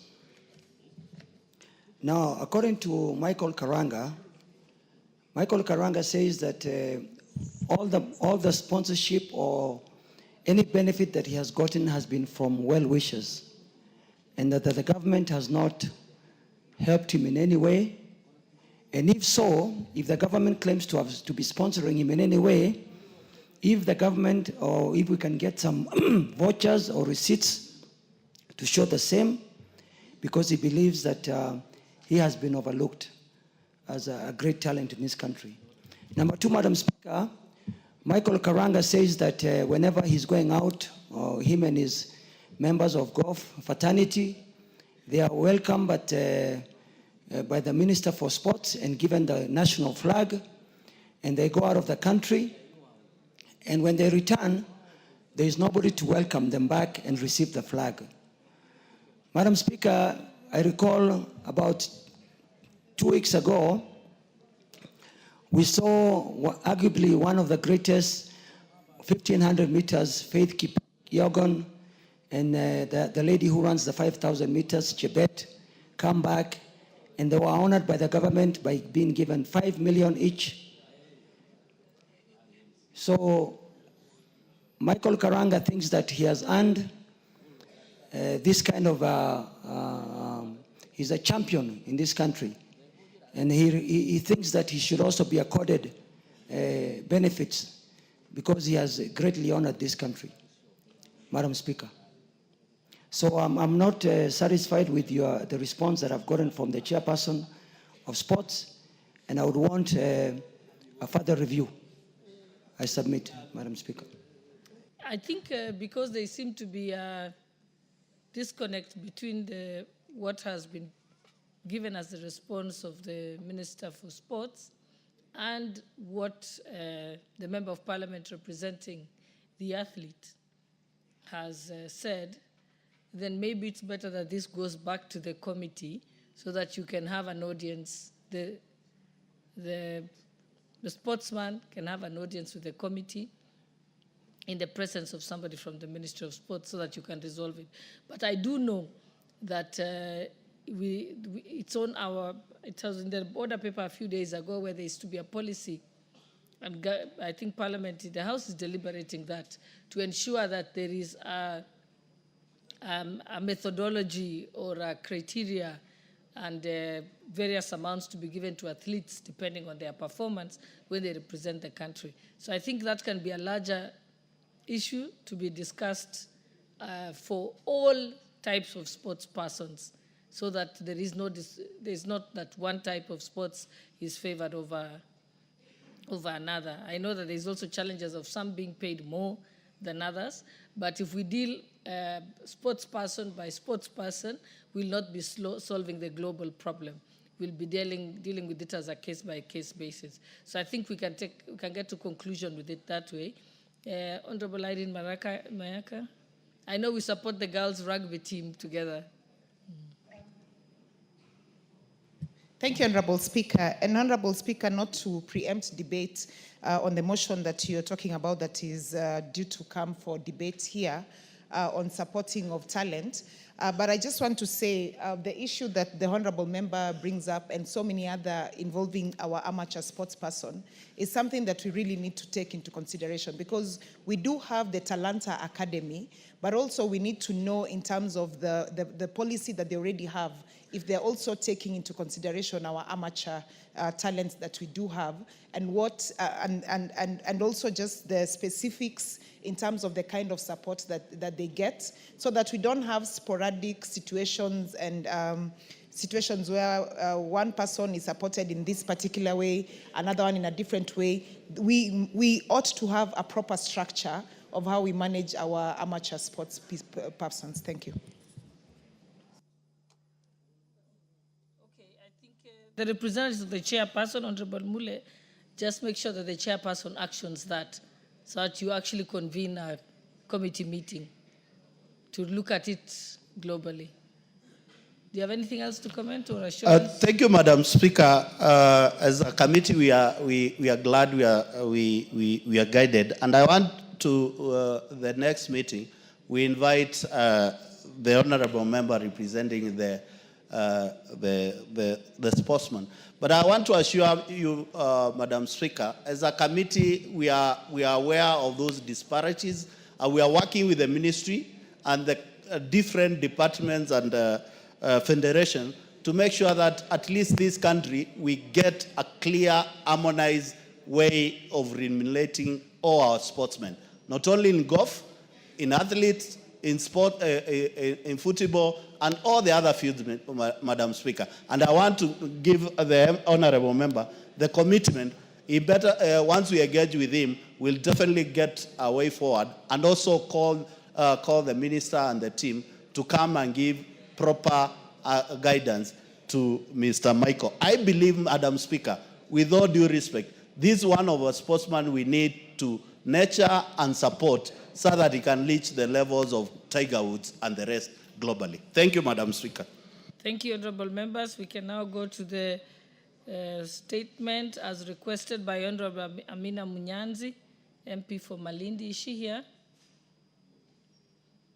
It was supposed to be responded to by the Transport and Infrastructure Chairperson, but if the owner of the statement is not here, then we shall pass. So that takes us to the, I think with the permission of the Speaker, Honourable Sirma, your statement will be answered too. Yes. Thank you, Madam Speaker. I wish to apologize for having come late before when I was called. You had requested a statement, isn't it? I'm requesting a statement. Oh, you're requesting a statement. I'm requesting a statement. Okay. Honourable Speaker, pursuant to the provisions of Standing Order 44.2c, I wish to request for a statement from the chairperson of the Departmental Committee on Trade, Industry and Cooperatives regarding the participation of Kenyan exhibitors in Expo 2025 in Osaka, Japan. Honourable Speaker, the Osaka Expo 2025 is a collaborated event between the Japanese national government, various countries including Kenya, and business from both the domestic and international private sectors, not paid in promotional activities during the expo. The expo began on the 13th of April 2025 and will run up to the 13th of October 2025, and undertook to provide exhibition space. Notably, only representatives from 5 out of the 20 companies traveled to Japan to showcase their products. Shockingly, upon arrival, Keproba withdrew the undertaking to provide exhibition space to the companies it had earlier been agreed. This decision has negatively affected the Kenyan companies who had traveled with their products and not addressed stands to affect the export business due to the cost incurred as a result. Honorable Speaker, it is against this background that I request for a statement from the chairperson of the Departmental Committee on Trade, Industry and Cooperatives on the following. 1.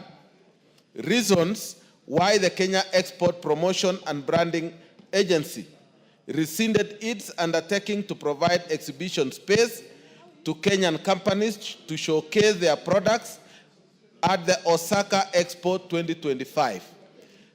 2. Immediate measures being taken in place to ensure the Kenyan companies in Japan showcase their products during the ongoing Osaka Expo 25. And 3. Long-term plans being put in place to enhance promotion of Kenyan products internationally. I thank you, Honorable Speaker. Very well. Chair, Trade and Industries in the House. In his absence, then, Leader, you may have to inform the Chair, Trade and Industry. I will do that, Honorable Speaker. In 2 weeks? In about 10 days. They 10 should days. be able to respond. Yes. Thank you. Next order, but before the next order, let me acknowledge in the Speaker's Gallery and Public Gallery the following schools. The Deni girls from Mwala, Machakos. Also we have Emma Rangishu Primary from Rongai, Nakuru. We have Katani girls from Katiani in Machakos. And we also have Nyahururu Highway from Ndaragwa in Nyandarua, in the speaker's panel and also the public galleries. Next order. Order number 13, motion. Consideration of report on the examination of financial statements of selected state corporations. Very well. The honorable member who was in charge of this particular one has recused himself. He is bereaved, and therefore we can put it later on future order paper. Move to the next order. Order number 14, motion.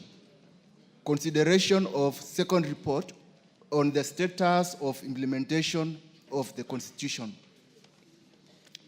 Very well. Chairperson, Constitution Implementation Oversight Committee is in the House. Chairperson, Constitution Implementation Oversight Committee. Leader. Thank you. Okay. Thank you, Honorable Speaker. Honorable Speaker and esteemed members of Parliament, pursuant to the standing order 199, I rise to table the second report of the Constitutional Implementation Oversight Committee on the status of implementation of the Constitution by 3 critical institutions: the Office of the Controller of Budget, the Commission on Revenue Allocation, and the Office of the Auditor General. The Constitution Implementation Oversight Committee, established under... Order, Honourable Member. You need to begin afresh by moving the motion. And you can easily read what has been provided on the paper that you have.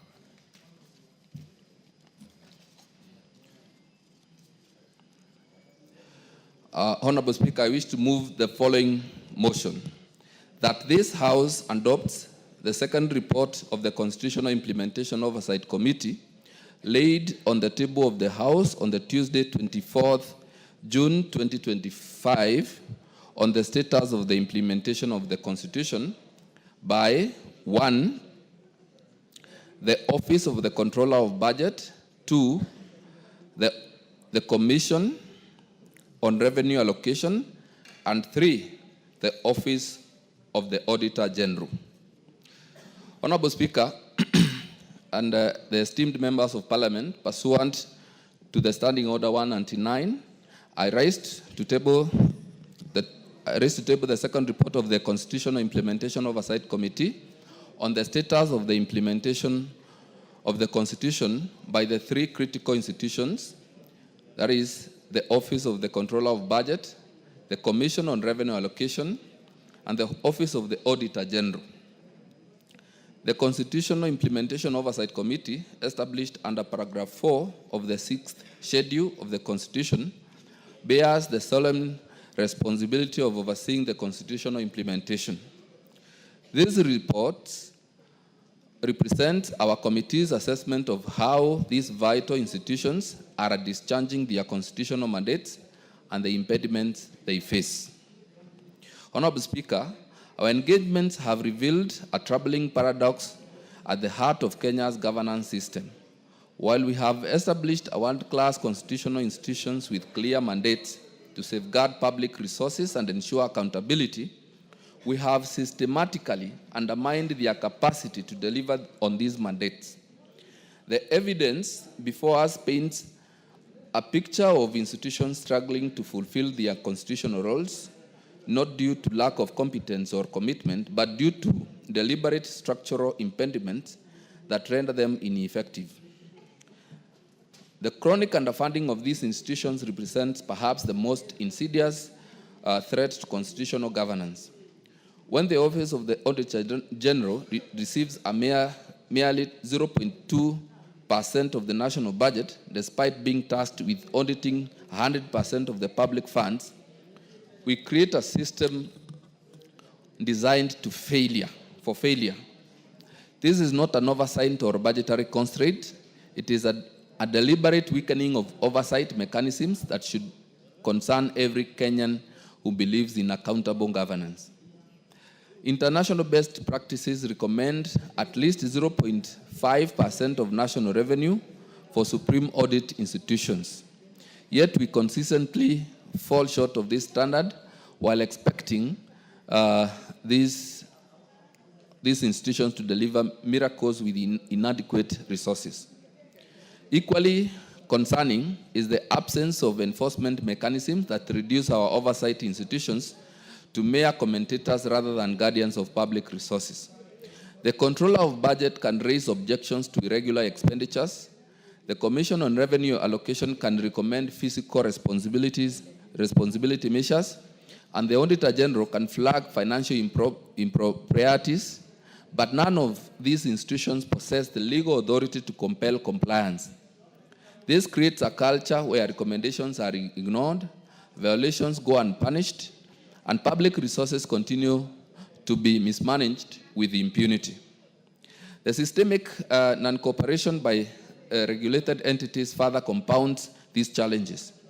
When the county governments deliberately operate unauthorized bank accounts, failure to submit mandatory fiscal reports, or ignore oversight recommendations, they are not merely flouting administrative requirements, they are undermining the constitutional architecture of accountability. The fact that only 24 out of 47 counties submitted their county fiscal strategy papers to the Commission on Revenue Allocation, despite clear legal requirements, demonstrates a concerning disregard for constitutional obligations. Honorable Speaker, the consequences of these structural weaknesses extend far beyond administrative inefficiencies. We are witnessing a pending bills crisis worth about 538 billion nationally. Chronic revenue overestimation leading to unsustainable expenditure commitments and wasteful spending patterns that prioritize luxury over essential services. Counties spend hundreds of millions on foreign travel and unnecessary renovations, while medical suppliers and other critical service providers remain unpaid. This is not fiscal management. It is a breakdown of accountability systems that our Constitution established to prevent such excesses. The expansion of audit scope by 917% over 8 years, while resources remain constrained, creates impossible expectations for oversight institutions.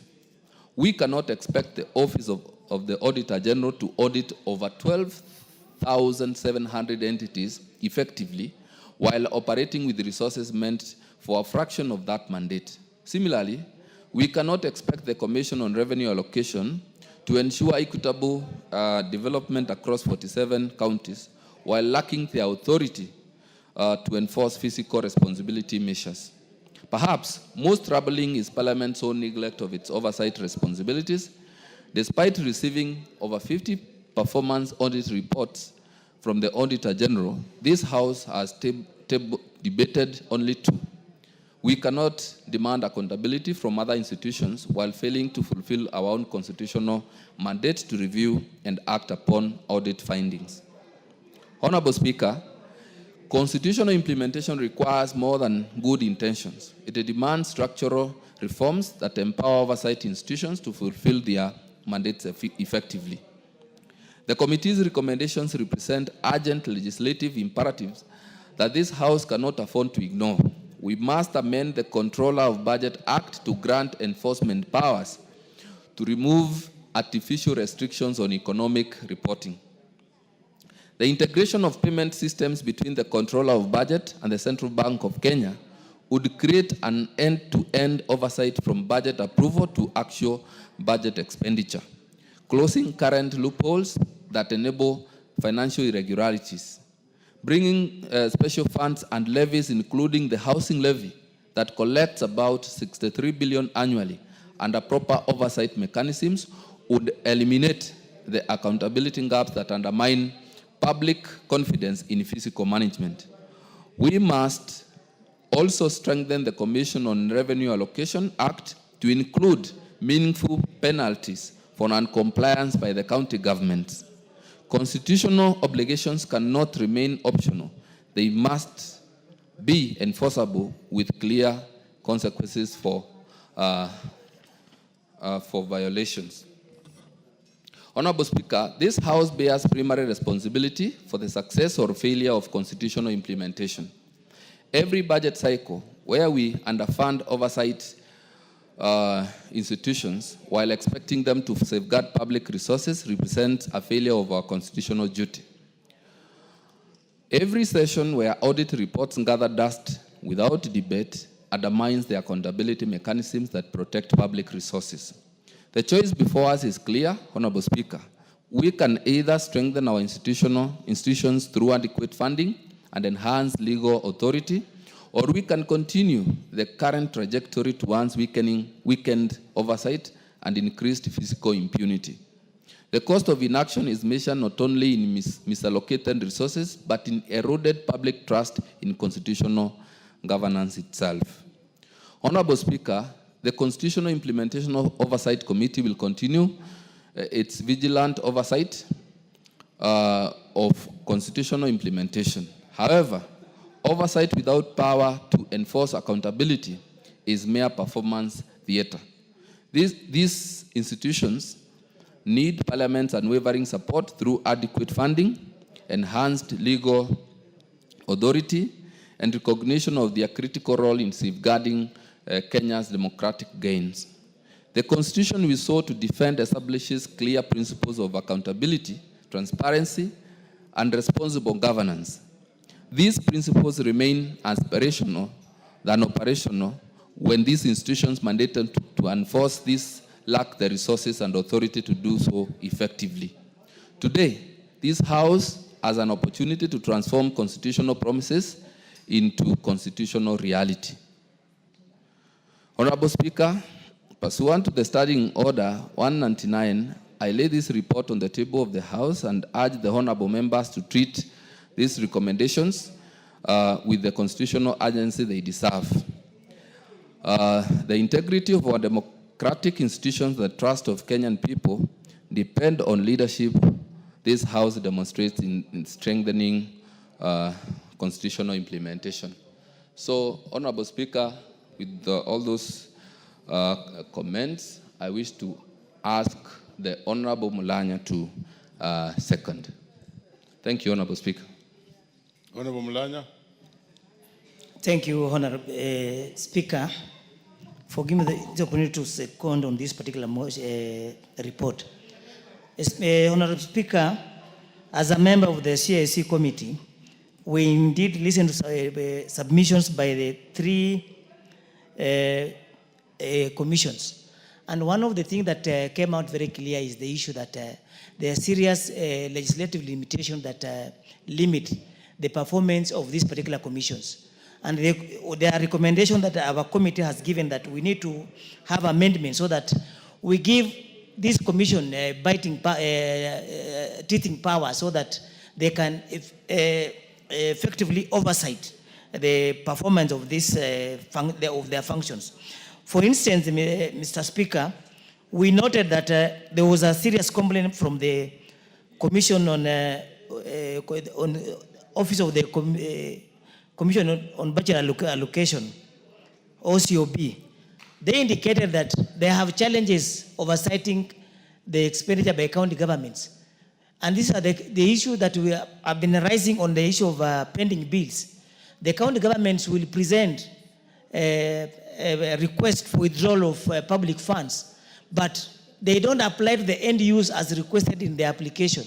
So those are but now the commission has no powers to follow up and ensure that the county applies the funds as per the request that was made. So those are the issues that the commission requested that this particular house amends the law so that the funds can be channeled to the proper use to avoid the issue of pending bills. We also noted the issue, there were serious issues that were raised on expenditure that you find that most county expenditures are made on renovations and purchase of luxury vehicles. And yet, there are no purchase of supplies on medical supplies. So we note that Kenyans hospitals are suffering. And yet, there is a serious wastage. When the people say that the government has no money, but the money that is available is not put to proper use. These offices were put in place, in particular the OCOB. Initially, the functions were being performed by the Office of the Auditor General. But the drafters of the 2020 Constitution deemed it fit to separate these functions so that we can have proper oversight of these public funds. So, Mr. Speaker, for us to properly oversight these commissions and also give them powers to perform their duties, I propose that we fully adopt this report and ensure that we have proper legislation in place so that the commissions are given the powers and also enough allocation to meet their budgetary needs. Thank you, Mr. Speaker. I support it. You second. Give him the mic, he seconds. I second, Mr. Speaker. Thank you. Order, honorable members. Order, honorable members. I now propose the question that this House adopts the second report of the Constitutional Implementation Oversight Committee laid on the table of the House on Tuesday, 24th June 2025, on the status of implementation of the Constitution by 1, the Office of the Controller of Budget, 2, the Commission on Revenue Allocation, and 3, the Office of the Auditor General. So, who takes the first bite here? Honorable James Jika. Thank you, Mr. Speaker, for giving me this opportunity. Mr. Speaker, I rise to support this report. Mr. Speaker, I just want to make a comment. I've noticed it on many, many occasions. We have extremely important reports come to this House. And many times when we are debating them, we are so few that you wonder whether we actually do them justice. If you don't, this one is obvious as we are now. But I also, when we had a report which was indicating the employment opportunities in various parastatals, again, that was an extremely important report. Again, when we were discussing it, it was the same thing. So having said that, Mr. Speaker, I support this. This report is extremely important. It's looking at three very important institutions of financial management in the country. It is looking at the Office of the Auditor General, Commission of Revenue Allocation, and the Office of the Budget Controller. Mr. Speaker, that is all the government oversight machineries that we have, really. Not just machineries, but even the allocation of funds. So if we find, as this committee finds, that actually they have structural impediments that is actually stopping them from achieving what the Constitution intended them to achieve, how do we expect that we will find funds that will go to serve our people? In all the three important institutions, the issues that have come out is, one is underfunding. That has come across. Two, no enforcement mechanisms. Even if you take those two, then what does the Auditor General do if they find that there's a problem? There's nothing they can do. Two, they're underfunded, so they don't have the capacity to do what they're supposed to do. The same for Commission of Revenue Allocation. The same for the Office of the Auditor General. Now, they have gone ahead and given examples. For example, the county governments, in the issue to give examples of the effect of lack of enforcement mechanism, that the biggest culprit in the county governments, there is wasteful spending. They have indicated that. The Auditor General will notice that, but that is as far as they can go. Then it is expected that a report to Parliament and Parliament will act. Then they go ahead and say that there is undue delay in handling these audited reports. So basically nothing happens. And if we go particularly in undue delay in Parliament, that grossly affects the funds that go to the county, because by law, we actually allocate at least 15% of the last audited accounts. If you are audited accounts that the audited accounts were done 5 years behind, and that is what you are using to allocate the money, which is far, far different from the revenue that is going expected that year. Again, there isn't much we are actually doing. They have indicated that there are misallocations. For example, they said you can find that there are purchase of luxury vehicles. You find that there are innovations. And yet, essential services like medical supplies are not purchased. We read it like that, and it is ended. And when we're discussing this, Mr. Speaker, we are so few, and there isn't much that will go. So we actually shoot ourselves in the foot.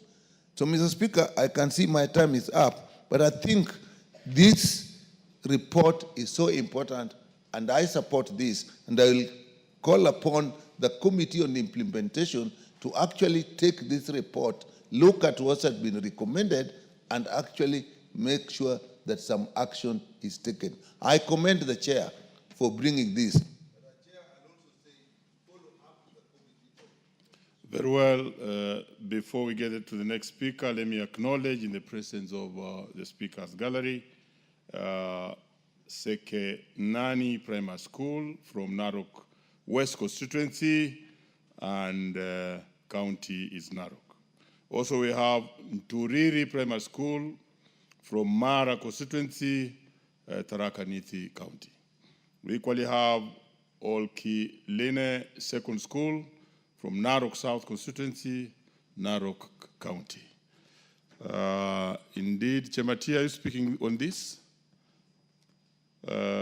Because as he puts it, Honorable Nikal, this morning I was dealing with the schools that don't exist, which got money in parts of the country, and the controller, the Auditor General raised the matter, and there were many schools, and they are getting up to 50 million, but now it ends there.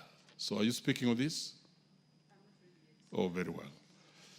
Honorable members, there being no further interest on this particular one, I would want to ask the mover to reply.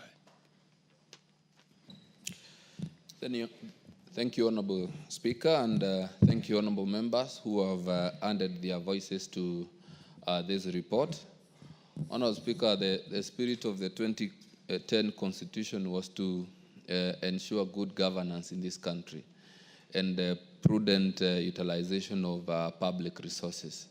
And I am thinking, going by this report, Honorable Speaker, this House needs to get down and help this country to ensure that the resources that Kenyans pay in form of taxes are properly utilized, by also ensuring that the institutions that we have that ensures accountability, like the Office of the Auditor General, are supported, even by allocating enough resources that will help them undertake their responsibilities, because these are a constitutional responsibility. The idea of giving these institutions more power to ensure compliance is also something that came out very clearly, Honorable Speaker. And I am thinking that the controller of budget, the Office of the Auditor General, required to be given more power so as to ensure compliance and ensure accountability in the expenditure and utilization of public resources. So, Honorable Speaker, I beg to reply. Very well. The putting of the question shall be deferred to the next sitting. Next order.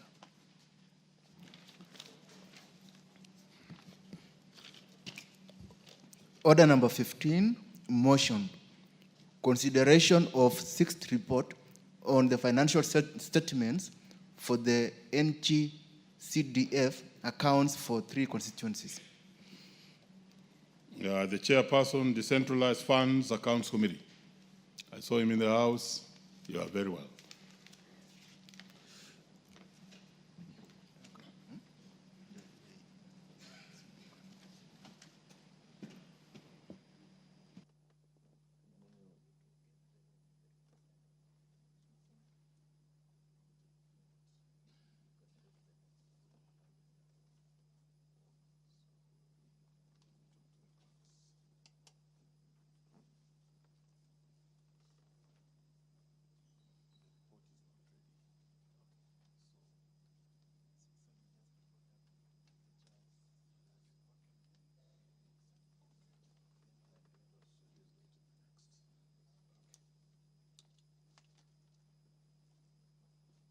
Thank you, honorable members. I'm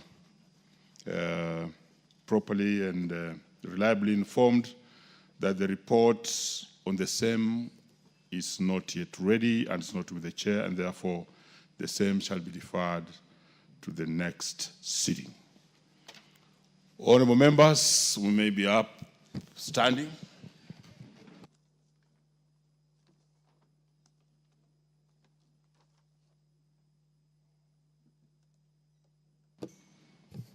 Honorable members, and the time being 4:49 p.m., this House stands adjourned until Tuesday, July 29th, 2025, at 2:30 p.m.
of Youth, Ministry of Health, and other mental health organizations that aimed at raising awareness